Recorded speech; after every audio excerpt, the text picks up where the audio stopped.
Hello there you guys, welcome to one of my videos. Erik reveals Man United transfer plans for January. Erik says Manchester United will continue to hold meetings over strengthening the squad in January. Reportedly, Erik is going to get a 100 million transfer budget for the January transfer window. Erik has made 6 signings as Manchester United manager so far. He obviously brought Tyrell Malacia in from Feyenoord. Got him for 13 million. Tyrell Malacia is under contract with Man United until 2026. Malacia is Man United's first choice left back, so reflecting on that, there's no way back for Luke Shaw. Ten Hag also brought Christian Eriksen in on a free transfer. Christian Eriksen signed a 3-year contract when he officially signed. He also brought Lisandro Martinez in from Ajax in a deal worth 57 million. He recommended Casemiro in. Man United got Casemiro in a deal worth 70 million.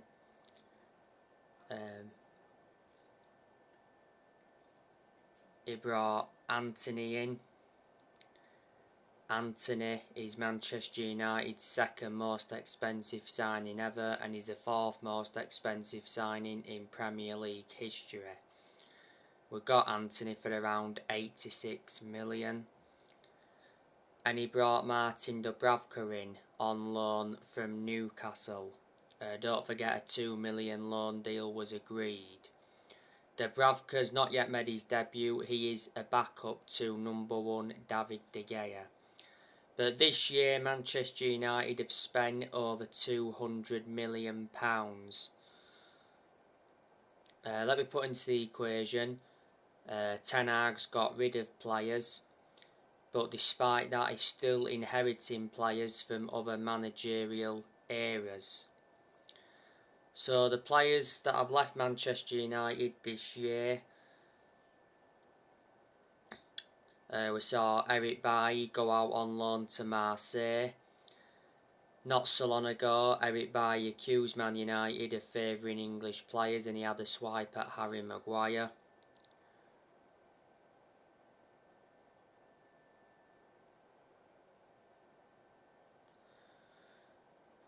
Manchester United loaned Alex Telles out to Sevilla. We loaned Dean Henderson out to Nottingham Forest. We let Lee Grant leave earlier on this year. We loaned Ethan Laird out to QPR. We loaned Hannibal Mejbra out to Birmingham. Imad Diallo Traore went out on loan to Sunderland.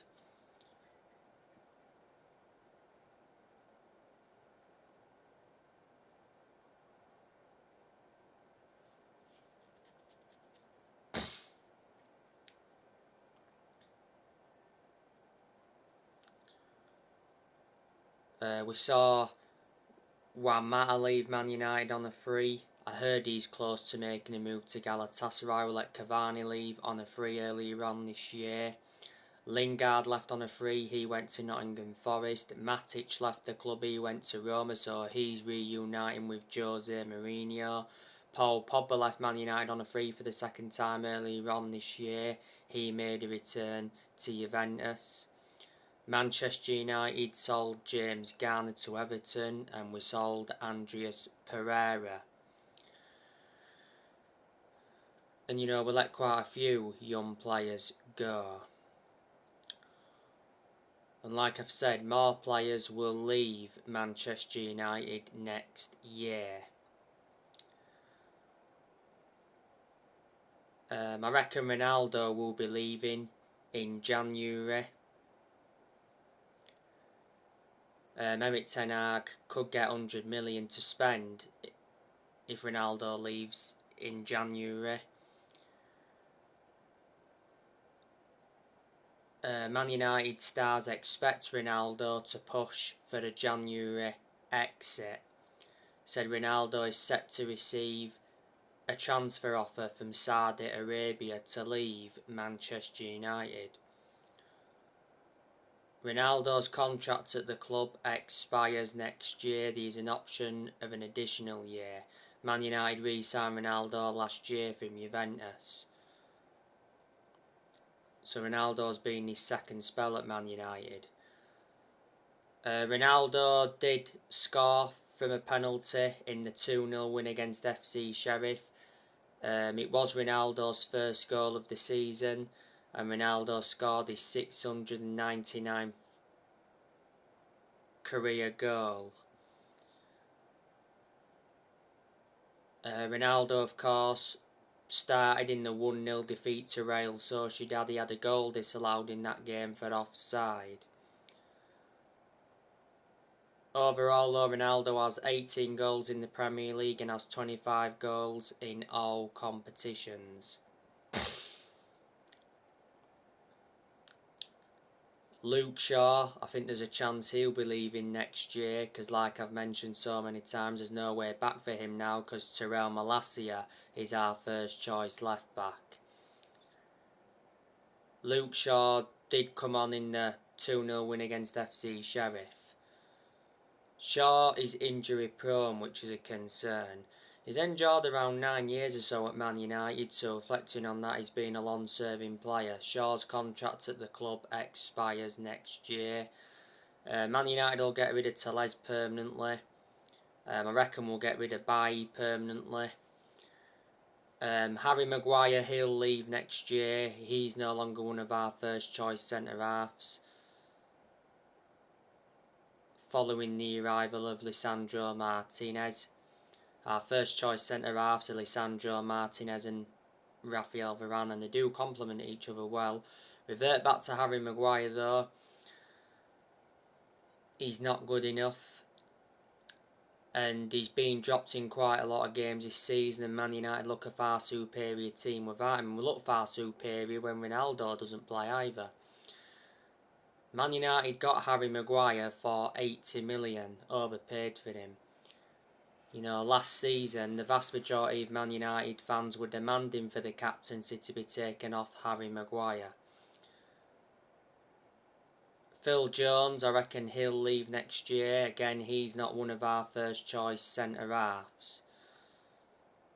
Brandon Williams will leave next year. He doesn't get in the team, squad player. He's out with injury at the moment. I think he's been out of injury for a while. Axel Tuanzebe, he's on his way out of the club as well. Another one that doesn't get in the team. Last season he was out on loan with Aston Villa. He enjoyed 3 loan spells with Villa. Lindelof, I reckon he'll leave next year.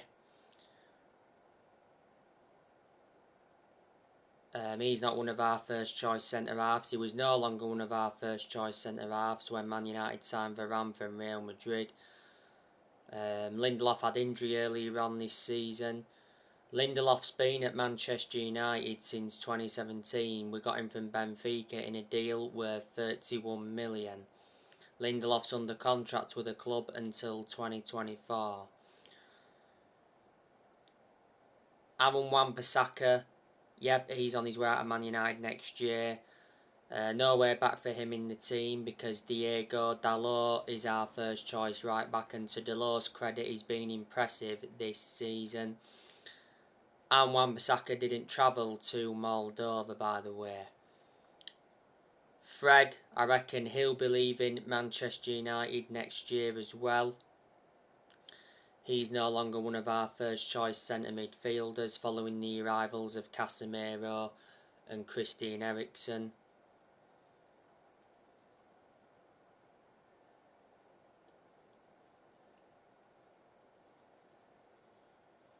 And I reckon Man United will sell Martial next year.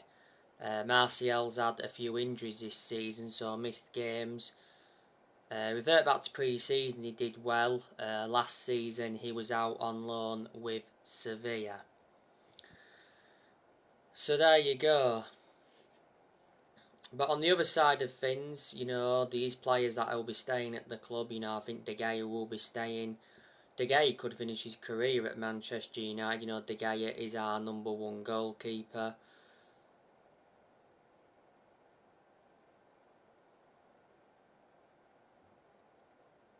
I reckon Delors will be staying now with how impressive he's been so far this season. Obviously Martinez and Varane will be staying because they're playing very well together. Malacia, of course, will be staying. I think McTominay will be staying because he's actually been impressive in some games this season, but despite that I've still got my reservations about him. Of course, Christian Eriksen will be staying, Casemiro will be staying, Anthony will be staying, Bruno Fernandes will be staying. He's been impressive as well this season, but Fernandes looks a better player when Ronaldo doesn't play. Rashford will be staying, I'd say now, because Rashford's been good this season. Don't forget Marcus Rashford is out with injury at the moment. Rashford is set to miss the England games, but Erik ten Hag said that Marcus Rashford can make the World Cup squad.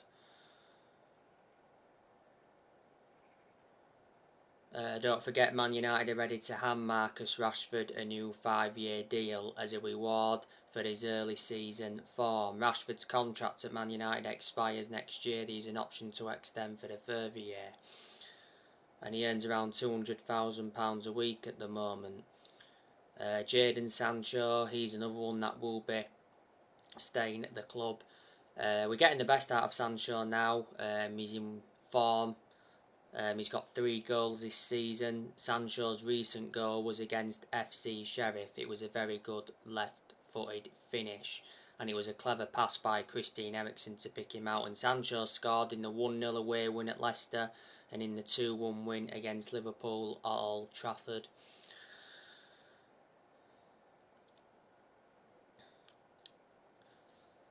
Of course, Anthony Elanga, he's another one that will be staying at the club. He's a good young player. He's had his bad games as well.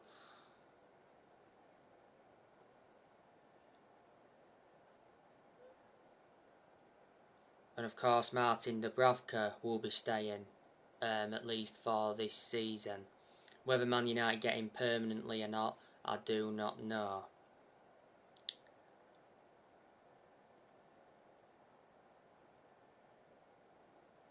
But Erik ten Hag, he has won 5 games as Manchester United manager in all competitions so far, and he's lost 3 games in all competitions. Ten Hag's been the United manager now for quite a few months. I think he's doing a decent job so far. Obviously, he did get prejudged after Man United lost their first 2 league games. I never prejudged him. Ten Hag knows he's got big expectations to exceed at Man United. I'm hoping Ten Hag at Man United replicates what he did at Ajax, because when he was at Ajax he did well because he won Eredivisie titles, he won Dutch Cups, and revert back to 2019 he got Ajax to the Champions League semi-finals and he developed the young players well. This is Ten Hag's first full season as Man United manager, so if he can get Man United a top 4 finish this season, I'd say that would be a good first season. If he was to win a trophy and get a top 4 finish, that would be even better.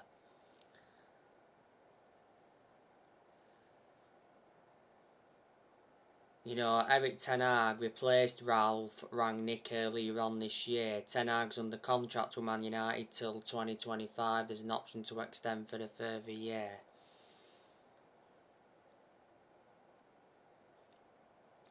Don't forget, Erik ten Hag recommended Mitchell van der Gaag and Steve McLaren in. They've obviously been working alongside Erik ten Hag. At Manchester United, we've got John Murtough, he's our Director of Football. We've got Richard Arnold, he's our CEO. He replaced Ed Woodward when Ed Woodward resigned. Benny McCarthy's at the club. The Glazers, they're still at Manchester United. We've got to get them out because they've been a massive problem for a long time. For a long time now, United fans have been protesting against the Glazers. The Glazers are open to selling a minority stake in Manchester United. That's what it said earlier on this year. The Glazers have owned the club since 2005, so they've owned Man United for around 17 years.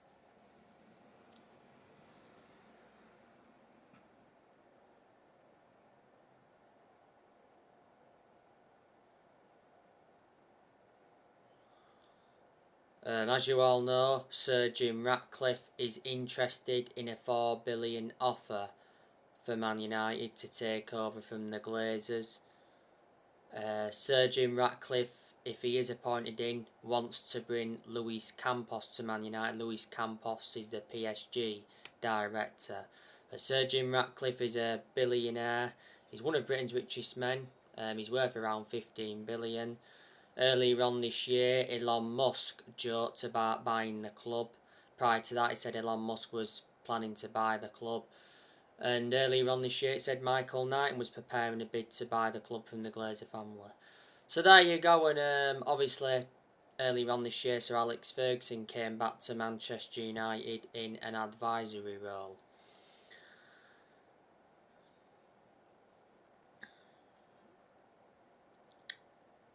We've seen 5 managers leave Manchester United since Ferguson. Obviously, we sacked David Moyes after 10 months. He only enjoyed the short managerial tenure at the club. Then after that, Man United had Louis van Gaal. We sacked him after 2 years. We did win the FA Cup under him. Then after that, Man United had Jose Mourinho. We sacked him after like 2.5 years. He did enjoy one good season at Man United because he won 3 trophies in his first season. Then 3 trophies was the Europa League, the EFL Cup and the Community Shield. And after that, Man United had Ole Gunnar Solskjaer. We sacked him in November last year. Solskjaer was the Man United manager for almost 3 years. And then after that we had Rangnick, and Rangnick left earlier on this year. Ralph Rangnick was Man United's interim manager for around 5 months.